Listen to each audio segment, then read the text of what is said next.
I'll just say as a opener, beyond getting to announce the next Chiefs Hall of Famer, this weekend's always one of the most important ones in the National Football League. If you want to have an opportunity to compete year in, year out, you need to draft well every year. We're fortunate to have Brett Veach here in Kansas City. He does such a tremendous job with his staff on preparing for the draft. And I thought last night he did a great job, let the draft come to us, ended up with a outstanding player who I think will make an impact here in Kansas City for many, many years. Did you have some feeling you wanted to see that position reinforced? Well, certainly there was a lot of discussion about the offensive line following the Super Bowl. And Brett, as he often does, took advantage of free agency to go ahead and reinforce it. And I think that's one of the best things that he does is he puts us in a position going into the draft where we don't have to draft based on need. And particularly when you're drafting as late as we do every year, being able to take the best player available gives you a chance of getting somebody who can stick with the organization and make an impact long term. Last night it turned out that it was a left tackle, which was a good fit from a position standpoint, but more importantly, he was the highest rated player we had on the board at that time.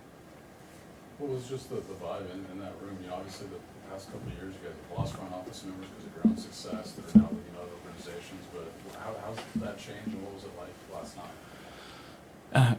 Well, we have had some guys move on to other organizations, and I think that makes the chess game that's going on behind the scenes among the GMs even more interesting because those individuals know Brett so well and he knows them also. So trying to think about what they might do, usually drafting ahead of us, comes into play.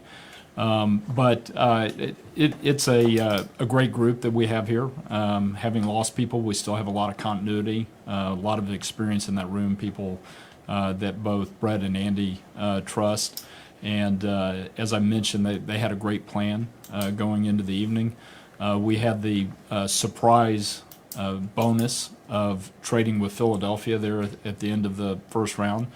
Something that I certainly wasn't expecting, to move one spot back and pick up a fifth-round pick, and that was an added cherry on top, I think, to getting a player that we really liked as well.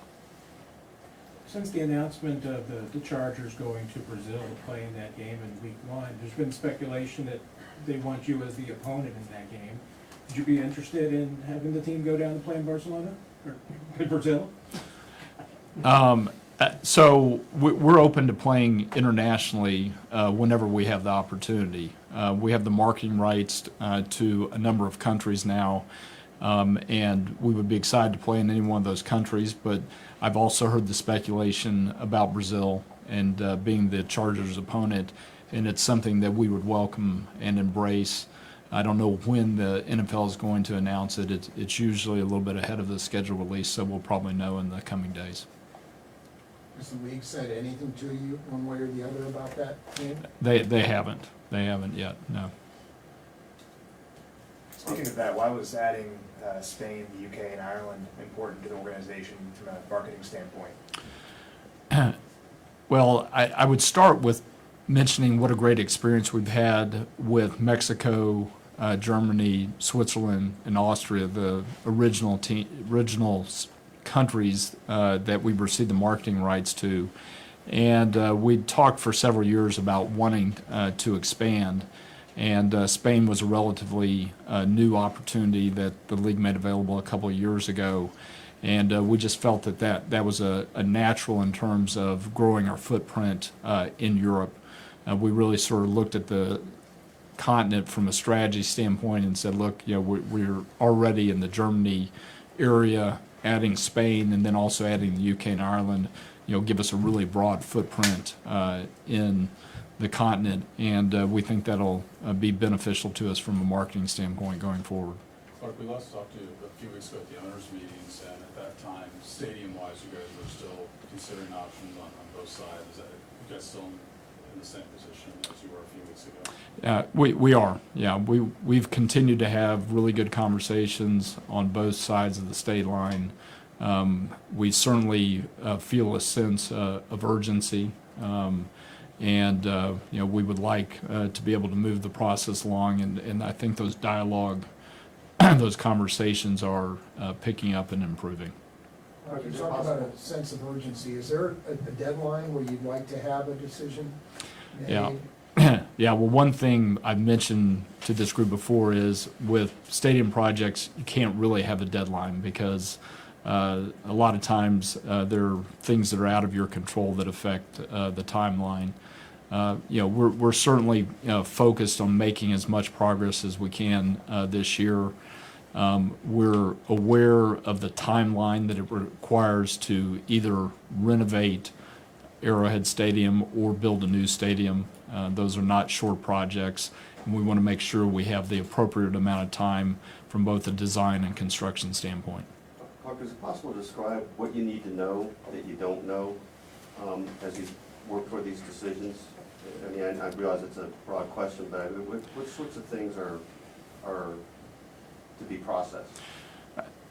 Really, the biggest thing is reaching an agreement with the political leadership that's in place, whether it's in Kansas or in Missouri. And that's both at a state level, a city level, a county level. There are a lot of groups that you've got to have an agreement with. Obviously, if we were building a new stadium on the Kansas side, there's also the location of the stadium. We would need to have enough property under contract where we feel that we could build a stadium that would be compatible for the community. I don't know if we've asked you, but what sort of timeline would it be if you did build a new stadium? Like how far out do you estimate that you would need to do that? I think from a design and construction standpoint, it would be in the 4 to 5 year time frame. At the last league meeting, the owners tabled the rule about the tush-push and outlawing that. It's expected to come up again at the next meetings of next month. Where are you coming down on that? Yeah, so I've not heard any follow-up dialogue since the meeting, but I do expect as we approach the May League meeting that'll be a subject that we're briefed on. They were going to take it back to the competition committee and I think look at the rule more broadly. As it was proposed at the March meeting, it would have involved really just the tush-push play with the quarterback.